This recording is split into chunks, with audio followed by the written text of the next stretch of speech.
Hello everyone and welcome back to another video. So in today's video I'm going to show you how to download workouts for offline on Ladder.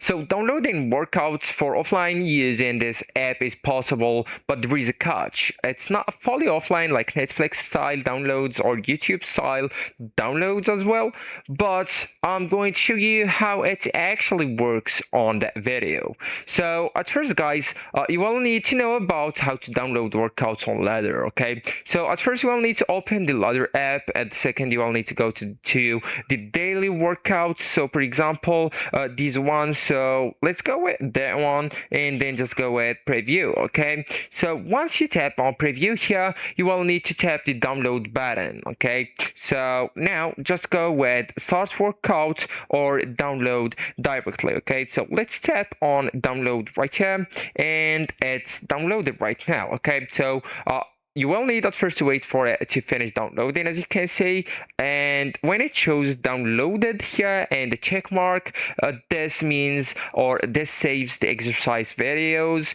and coach audio, even the workout instructions.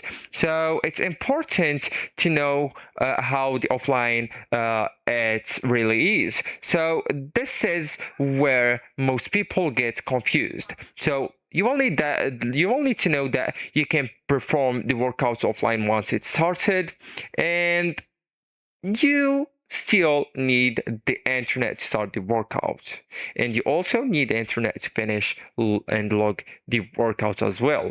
So in simple terms, you will need to start it with Wi-Fi and data, then you can continue without connection, okay? You can turn them off once started and finish it and then just reconnect to save progress. So this limitation exists because the app syncs your stats, badges and progress to your account. So actually guys, that's it. This is the end of the video. Thank you so much for watching and goodbye.